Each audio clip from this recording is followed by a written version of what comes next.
video we are going to speak about some myth people they carry on and they speak around in the internet and YouTube, etc.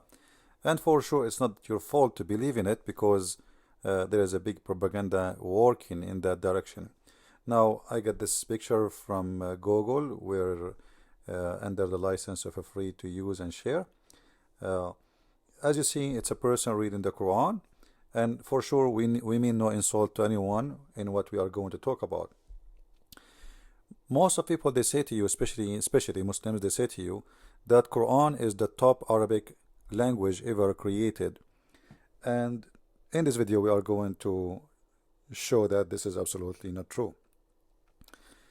First of all, the Quran is not even close to be top in anything. The Quran is a book full of errors and mistakes, starting from grammatical errors and going through spelling errors, taking off letters, pronunciation is wrong. There is tons of problems in the Quran. Now, because the Quran is a holy book for the Muslims, now who dare to say Allah is wrong? Allah need to go to school again? For sure nobody dare to say so. Yet there is many people who they are willing to tell you the truth. First of all, we need to ask ourselves a question. When somebody says to me, Quran is the top of Arabic, well, was Arabic exist before Quran, or Quran was exist before Arabic? If the Quran is a top book, he should not use actually a language and words and letters is exist before it. As simple as that. Because I'm just using what you created, not what God created. So when God he use a language which is created by man, and then he tries supposedly to prove to us that he is good in that language, that would be very funny. For anyway, you are using the language I made for you. You could not come with your own. Number two, the Quran is not even an Arabic book. If we go to the Quran, just to give you an example, the Quranic claim, as an example, chapter 16, verse number 103, that this is a pure Arabic book. This is very pure. Not only, like, it's not just an Arabic, this is very pure Arabic book. You can click at any translation, which I do not approve any of them, and right now I'm working in the translation of the Quran to give you a very accurate translation. If we go to the supposedly the most knowledgeable between those who claim to be a big sheikh, his name is Yusuf Ali, he is from Pakistan.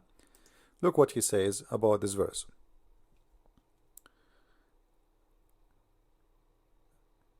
I apologize, my computer is slow. Alright. So Yusuf Ali is saying that this is simply what he mean here. You can read it. We indeed that they say it is a man that teach him. The reason this verse saying that, because there was a guy, his name is Bil'am, and he was supposedly, some they say he's a Christian, some they say he is a Jew, and Muhammad used to go a lot to see him and learn from him.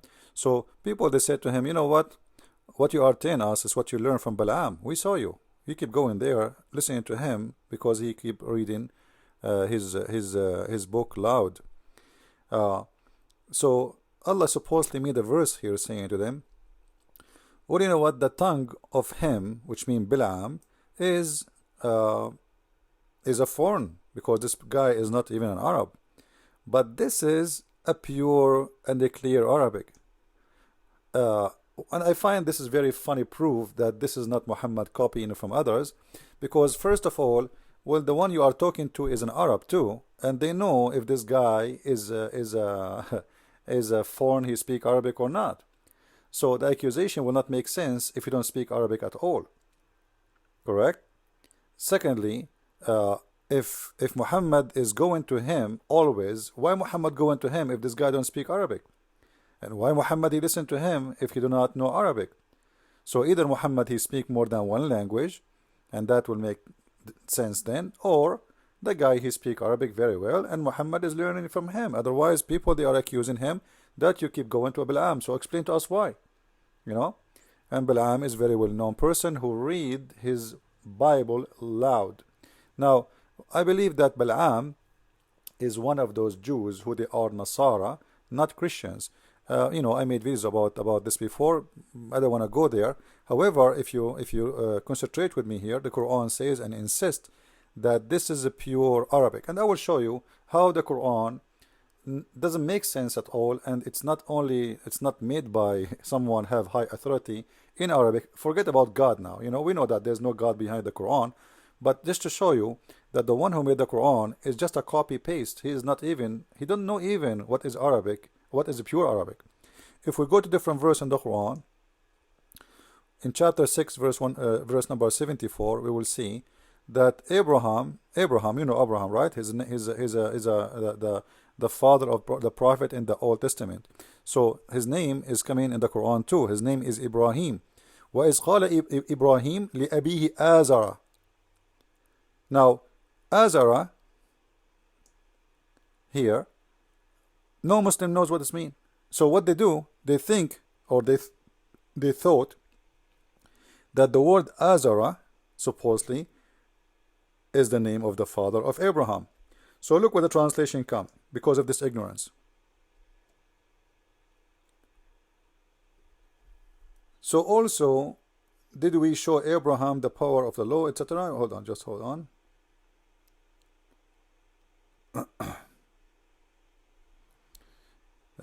When my Firefox is not functioning correctly, sorry for that.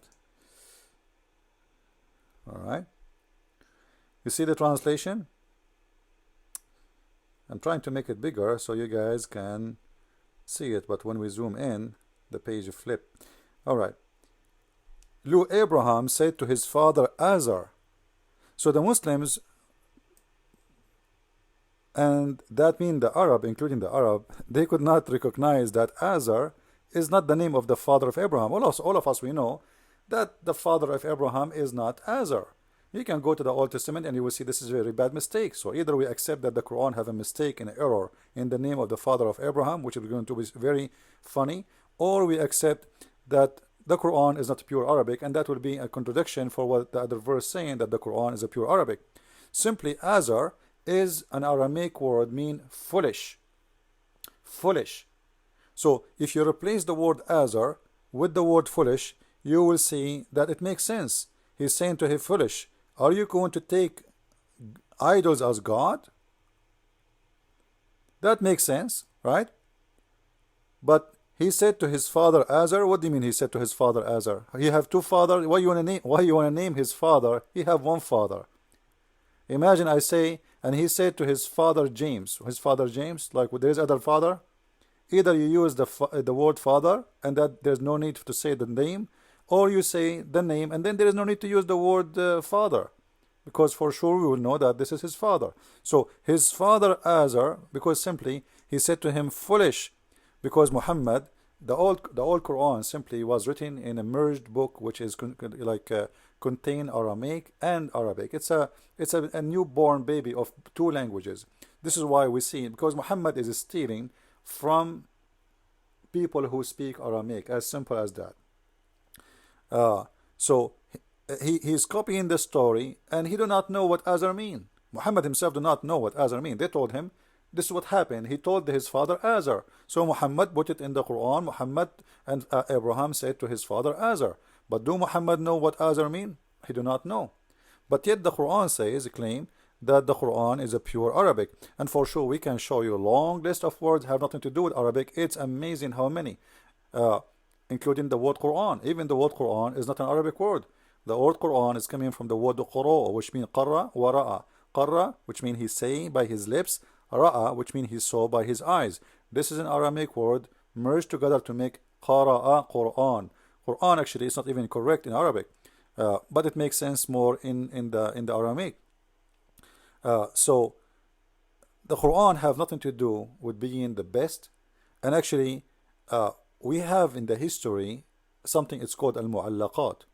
You can go and search in Wikipedia, and you will see al-mu'allaqat according to all Arab, including Muslims today, they agree that this is the top ever Arabic written, and this is long before Islam. Some of them even like a little bit before Muhammad became or claimed to be a prophet. So those Al-Mu'allaqat was one of the best of the Arabian history about Arabic poet written, and they used to hang it in Al-Kaaba, not necessarily the Kaaba of Quraysh. There was 26 Kaaba. So what those people they do, they have a festival. You know, the Arab before Muhammad, they were a lot more civil from Muhammad time. When Muhammad came, he forbid them from making poetry and doing those things. But before that, they used to have a festival for poet. So those people, they make thousands of lines of poet, imagine, and they don't use the word almost twice. This is how powerful they are in making poetry. But the Quran is a very, very funny book full of repeating words. As an example, if I go right now to the Quran, just to show you that this book is nothing but repeating, because they have nothing to say.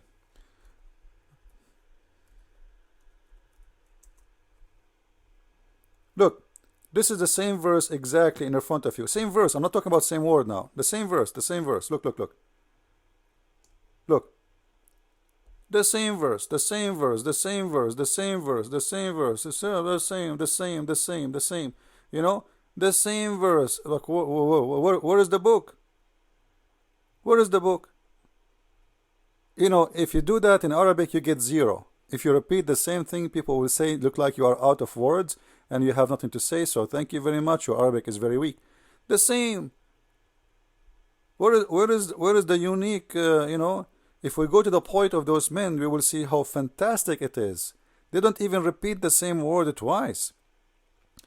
And they use unique words, and it's very strong in structures.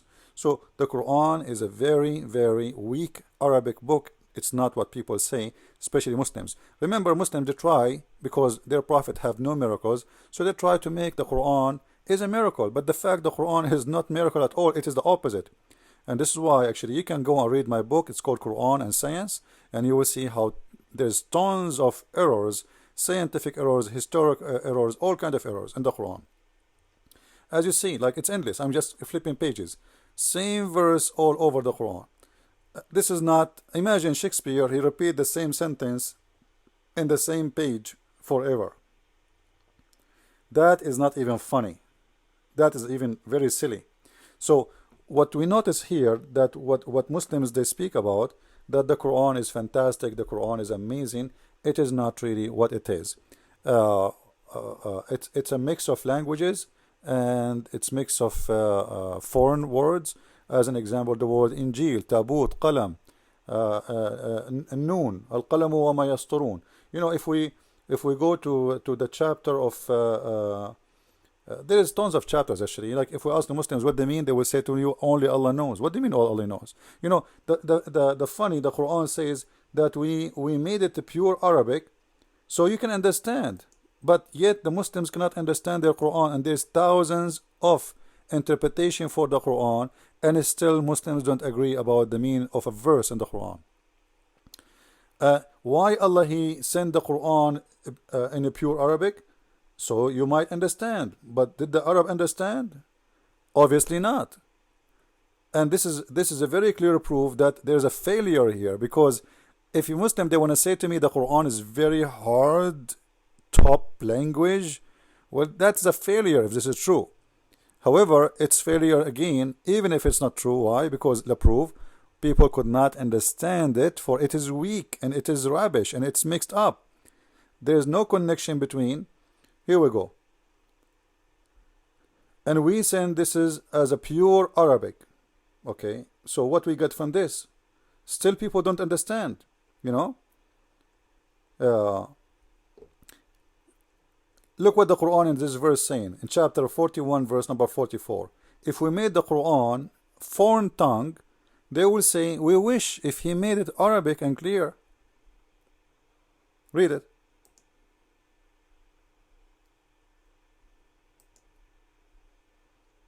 Alright, had we send this as a Quran in the language others than Arabic, they would say, why are not the verses explained in details?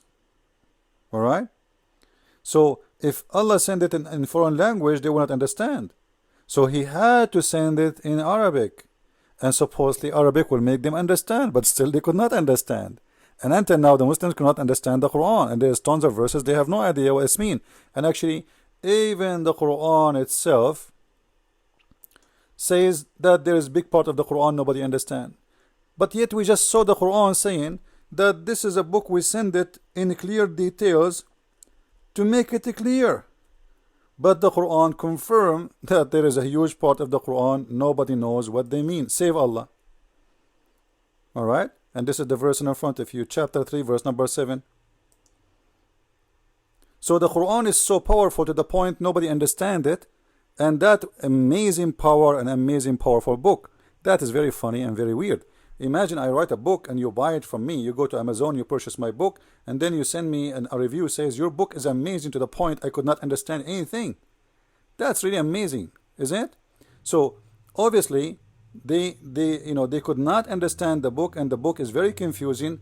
And not only people at that time noticed, even the one who was writing the Quran, he said, well, you know what? There's a big part of the Quran nobody knows what it's mean, and its meaning is hiding, as he translates here in the Quran. What its mean is hiding? I thought the Quran is to teach us. What do you mean that this book have a lot of things as hard to understand?